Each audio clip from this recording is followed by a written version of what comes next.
আমাদের খাদিজা এডিটিংয়ের সকল প্রকার পার্ট গল্প দেখতে আমাদের চ্যানেলটি সাবস্ক্রাইব করে পাশে থাকা বেল আইকনটিতে ক্লিক করে অল নোটিফিকেশন অন করে দিন। দুধ খেতেই গায়ে জোর ফিকে এসেছে ওর। তৌসিফের হাতে খাবে না ও। তাইফা পাশে এসে বসতেই পৌষ দমে গেল। চুপচাপ মাথা নিচু করে খেয়ে নিল পৌষ।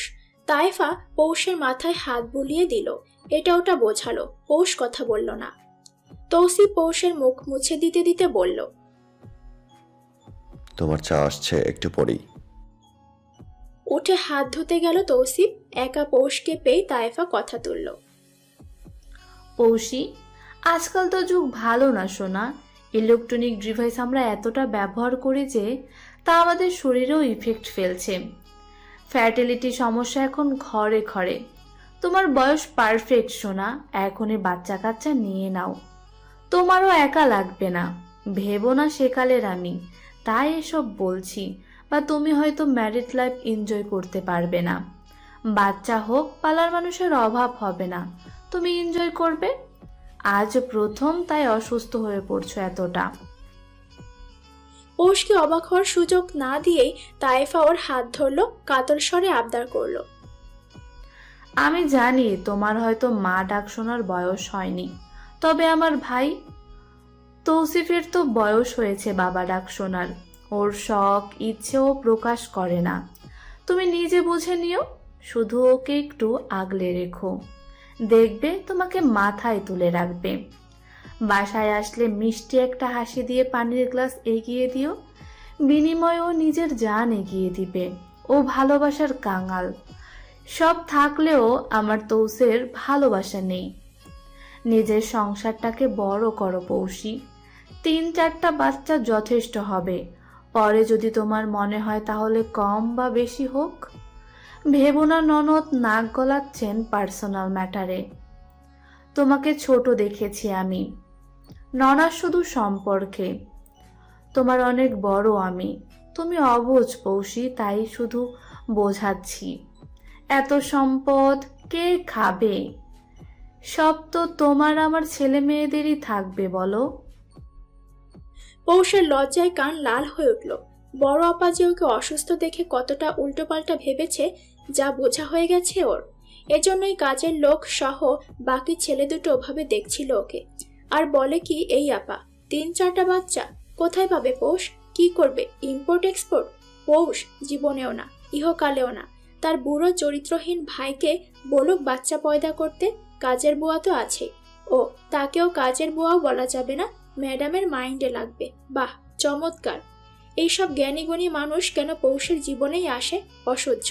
তৌসিফ পুনরায় রুমে ঢোকা মাত্রই বড় আপা বেরিয়ে গেলেন। চা দিয়ে গেল মিনু। তৌসিফ পকেটে মানিব্যাগ ভরতে ভরতে জিজ্ঞেস করলো, এখন কেমন লাগছে পোস্টাত? কুত্তা কুত্তা লাগছে। হোয়াট? ধমক খেয়ে চমকে গেল পৌষ। তার সত্যিই কুত্তা কুত্তা ফিলিং হচ্ছে। এমনকি সত্যিকারের ফিলিংসটাও বলা যাবে না। অনুভূতির কি দাম নেই তার? মরার মতো পড়ে আছে পৌষ।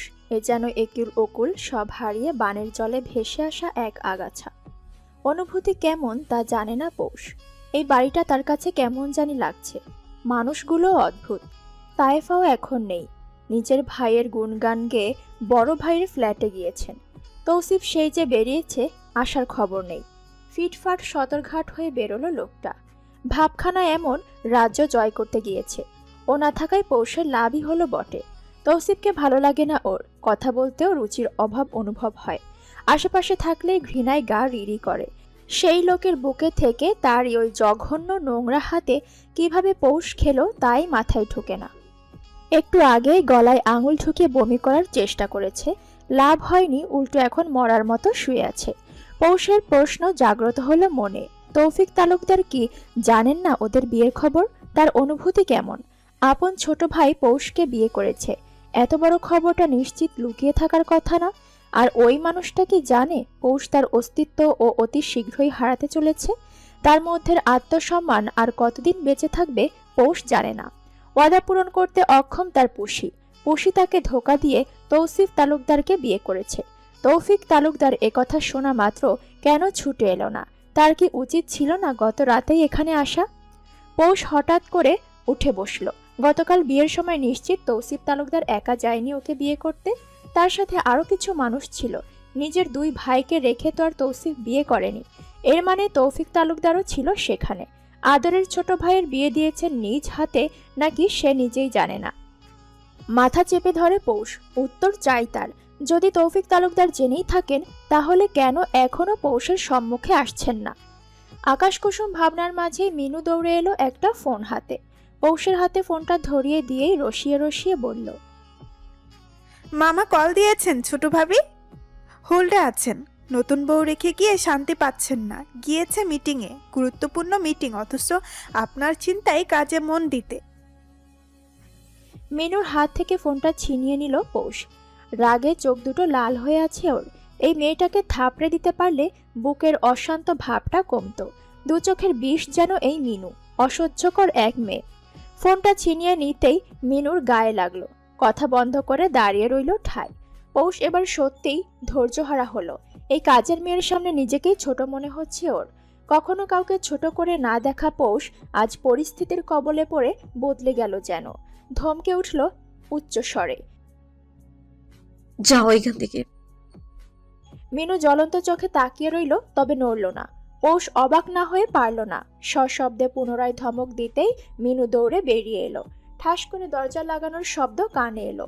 পৌষ অবাকের ওপর অবাক। এতটুকুন মেয়ের তেজ দেখো। হোল্ড থেকে ফোনটা কানে ধরতেই তৌসিফের কণ্ঠ কর্ণগোচর হলো। পোশরাত? পৌষ উত্তর করল না। তৌসিফ পুনরায় বলল, পোশরাত, জানি শুনছো তুমি। কথা শোনো আমার লেট হবে একটু। মিটিংটা লেন্দি হবে এতটা ভাবিনি। একটু গুরুত্বপূর্ণ, না হয় তোমাকে প্রথম দিন একা ফিল করতে দিতাম না। প্লিজ দুপুরে খেয়ে নিও, শরীর খারাপ লাগবে না হয়, বুঝেছ পোশরাত?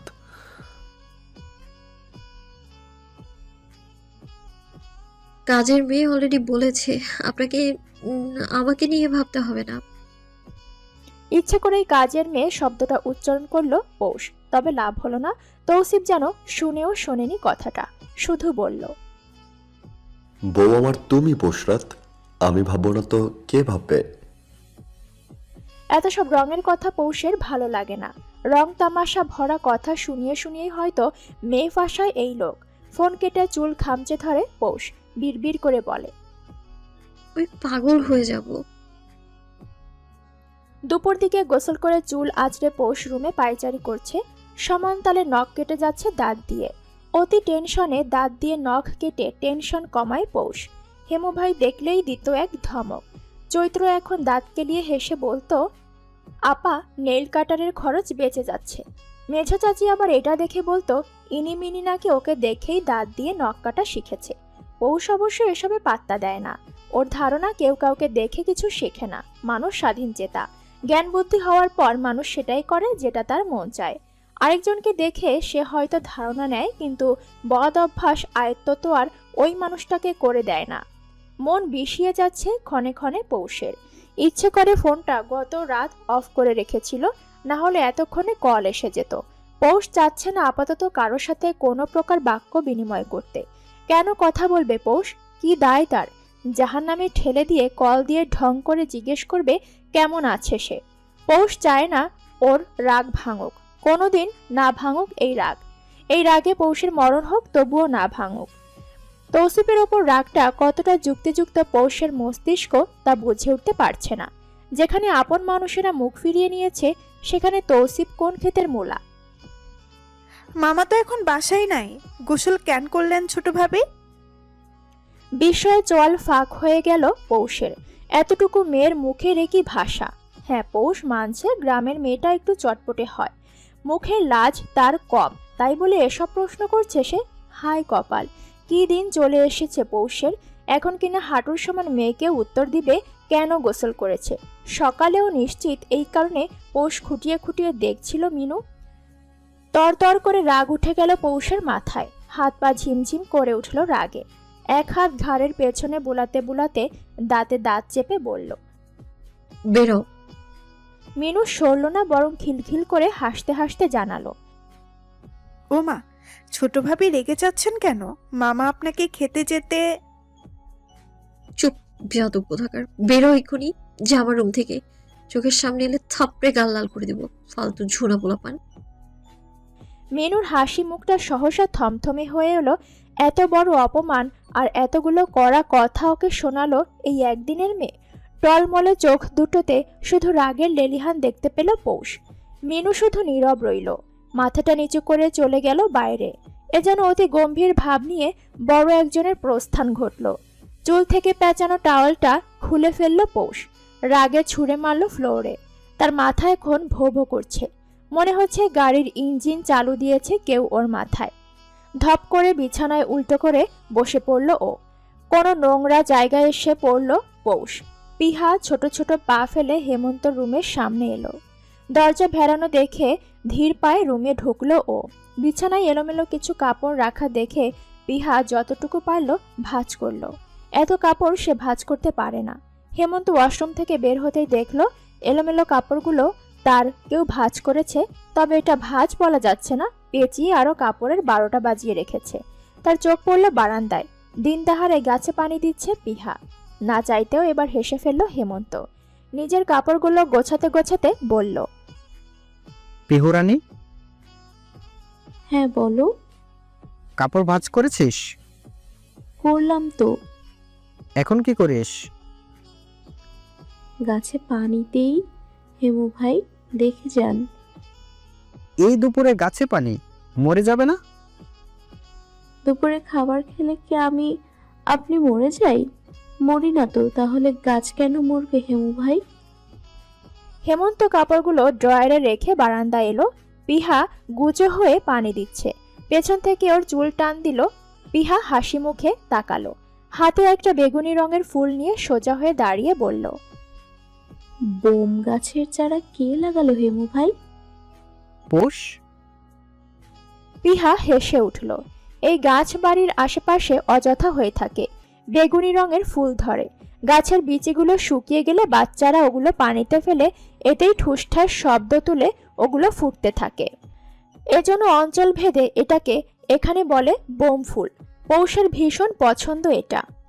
রাস্তা থেকে টুকিয়ে এনে বাড়িতে লাগিয়েছেও, তাও হেমন্তের রুমের বারান্দায়। রোজ সকালে এসে বিচি তুলে নিয়ে যাবে। পিহা রুমের দিকে পা বাড়িয়ে বলল, বিচিগুলো আপাকে দেখতে গেলে নিয়ে যাব, ঠিক আছে? যাস। পিহা বিছানা ঝাড়ু হাতে খাট ঝাড়তে নিলেই পেছন থেকে তা নিয়ে নিল হেমন্ত। পিহাকে সরিয়ে দিয়ে বলল, অনেক কাজ করেছেন আকামের চামচি, এবার বসুন, আমার কাজ আমি করে নিচ্ছি। পিহা ছোট টুলটাতে বসলো, পা নাড়াতে নাড়াতে বলল, কিভাবে বুঝলে পৌষাপা আমাকে এসব করতে বলেছে? ওর কাজ তুই নিশ্চিত সেধে সেধে করবি না? পিহা দাঁত বের করে হাসলো, বলল, তোমার কাছে তো এখন বউ নেই হেমু ভাই, তাই খাতির লাগাতে আসলাম। ও মা, তাই নাকি? হ্যাঁ। তাহলে আমার বউয়ের দায়িত্ব তোকে পালন করার জন্য কত টাকা দিতে হবে? হ্যাঁ, কি যে বলো, বউরা কি টাকা নেয় নাকি? বউ তো নেয় না, কিন্তু তুই তো আর বউ না আমার। নাটক করে লাভ নেই আর, রাতে পাবি, এখন ভাগ। পিহা চট করে উঠে দাঁড়ালো। হাসি হাসি মুখটা এখন নেই। মাথা নিচু করে দাঁড়িয়ে থাকতে দেখেই হেমন্ত প্রশ্ন করল। কি হলো? পিহা আর দাঁড়ালো না, শক্ত হয়ে জড়িয়ে ধরলো হেমন্তকে। কাঁদতে কাঁদতে বলল, বড় বাবা এটা কেন করলো? পৌষাপাকে নিয়ে এসো না হেমু ভাই। হেমন্ত পিহার মাথায় হাত রাখলো। কিছু বলার আগেই জ্যৈষ্ঠ আর চৈত্র এসে হাজির। দুটো হেমন্তের দুই কাঁধে জড়িয়ে ধরে কিছু বলার আগেই ইনিমিনি দৌড়ে এলো। দুটো একসাথে হেমন্তর পা জড়িয়ে ধরে কিছুটা বাদরের মতো ঝুলে পড়ল। এই 5 বাদরের বাদরামি বন্ধ আজ অনেক ঘন্টা। এদের সর্দার ছাড়া এরা একা নিঃস্ব। শয়তানের দল শয়তানি করতে পারছে না।